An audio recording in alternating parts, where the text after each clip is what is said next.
Hi friends, ഇത് നിത്യാണ്. Nithya's world tips and tricks എന്നാണ്. നമ്മളിന്ന് തൈര് ഉണ്ടാക്കുന്ന പരിപാടിയാണ് ചെയ്യാൻ പോകുന്നത്. തൈര് എങ്ങനെ ഉണ്ടാക്കാം വീട്ടിൽ എന്നുള്ളതാണ് നമ്മളിന്ന് ചെയ്യാൻ പോകുന്നത്. വളരെ എളുപ്പമാണ്. ഒരു ടേബിൾ സ്പൂൺ തൈര് പഴയതുണ്ടെങ്കിൽ നമുക്ക് പുതിയ തൈര് എളുപ്പത്തിൽ ഉണ്ടാക്കാൻ പറ്റും. ഇതിപ്പം ഈസി ആയിട്ട് ഉണ്ടാക്കാൻ പറ്റുന്ന ടിപ്പ് തന്നെയാണ് കേട്ടോ. ഇതിപ്പോൾ ഞാൻ കുറേ നാളായി ആഗ്രഹിക്കുന്നു വീട്ടിൽ തൈര് ഉണ്ടാക്കണം എന്ന്. പക്ഷെ കുറച്ച് ഇതൊക്കെ ആയ കാരണം കൊണ്ട് നമ്മൾ ഉണ്ടാക്കാറില്ല വീട്ടിൽ തൈര്.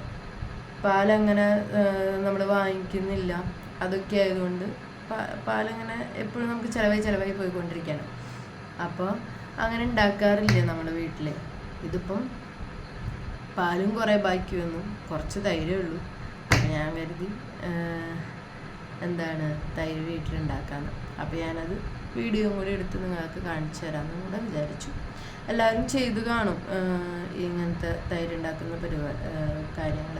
എന്താണെന്ന് വെച്ച് കഴിഞ്ഞാൽ ഇപ്പോൾ ഒരുപാട് വീഡിയോസ് ഉണ്ടല്ലോ, അത് കാരണം കൊണ്ട് ഉണ്ടായിരിക്കും, കണ്ടിട്ടുണ്ടാവും.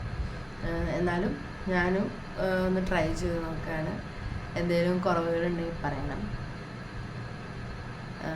സ്റ്റാർട്ടിങ് ആണല്ലോ, എന്തെങ്കിലുമൊക്കെ കുറ്റവും കുറവൊക്കെ ഉണ്ടാവും. നിങ്ങളത് കമൻറ്റിലിടണേ. പിന്നെ എനിക്ക് കിട്ടിയിട്ടുള്ള ആദ്യത്തെ എല്ലാ യൂട്യൂബ് സബ്സ്ക്രൈബേഴ്സിനും, ലൈക്കുകൾക്കും സബ്സ്ക്രൈബേഴ്സിനും എല്ലാം നന്ദി പറയാണ്. പിന്നെ അപ്പോൾ നമുക്ക് വീഡിയോയിലേക്ക് പോകാം. എല്ലാവരും ട്രൈ ചെയ്ത് നോക്കണം. ട്രൈ ചെയ്തിട്ടുണ്ടെന്നോ എന്തെങ്കിലും ഒന്ന് കമൻറ്റിലിടണം.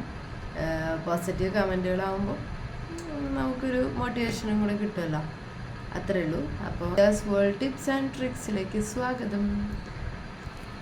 മിൽമയുടെ 1 ലിറ്റർ പാലാണ് എടുത്തിരിക്കണേ. അത് നന്നായി തിളപ്പിക്കണം. പാടൊന്നും കെട്ടാതെ നമ്മൾ നന്നായി കുറുക്കിയെടുക്കുകയാണ് ചെയ്യുക. അത് കുറുക്കിയെടുത്തിട്ട് അതിന് ശേഷം നമ്മൾ ചൂടാറാൻ വേണ്ടി ഒരു പാത്രത്തിൽ ഒഴിച്ച് വയ്ക്കാം. അത് അത്യാവശ്യം ഒരു ചെറിയ ചൂട്, നമ്മുടെ കൈ തൊട്ട് നോക്കാൻ പറ്റുന്ന അത്രയും ചൂടേ വേണ്ടു. അതുവരെ ചൂടാറാൻ വേണ്ടി നമ്മൾ വെയിറ്റ് ചെയ്യണം. അതിപ്പോൾ മിൽമയുടെ 1 ലിറ്റർ പാലാണ്. ഇപ്പം അത്യാവശ്യം നല്ല കൊഴുപ്പുള്ള പാലാണ് വെച്ച് കഴിഞ്ഞാൽ പെട്ടെന്ന് തിളപ്പിച്ച് കുറച്ച് കഴിഞ്ഞ് കഴിഞ്ഞാൽ നമുക്ക് എടുക്കാം. ഇത് മിൽമയുടെ അത്രയധികം കൊഴുപ്പില്ലാത്തത് കൊണ്ട് നമ്മൾ നന്നായിട്ട് കുറുക്കിയെടുക്കണം. പാല് നമ്മൾ കുറുക്കി തന്നെയാണ് എടുക്കുന്നത് കേട്ടോ. എന്നിട്ട് അത് നമ്മൾ ചൂടാറാനായിട്ട് കുറച്ച് സമയം പുറത്ത് വയ്ക്കുക.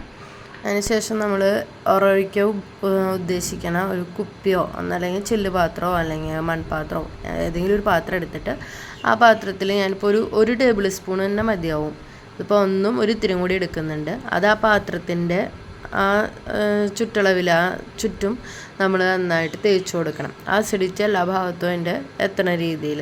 ഇത് നമ്മൾ അതിന് ശേഷം ഒന്ന് ഇളക്കി കൊടുത്താലും മതി. തൈര് എല്ലാ ഭാഗത്തും നന്നായി തടവി വയ്ക്കാം.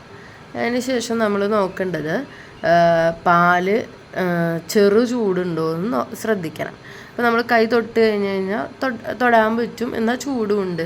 ചെറു ചൂടുവെള്ളം എന്നൊക്കെ പറയില്ലേ, അതുപോലെ ചെറു ചൂട് പാലാണ് നമ്മൾ ഇതിലേക്ക് ഒഴിക്കണേ.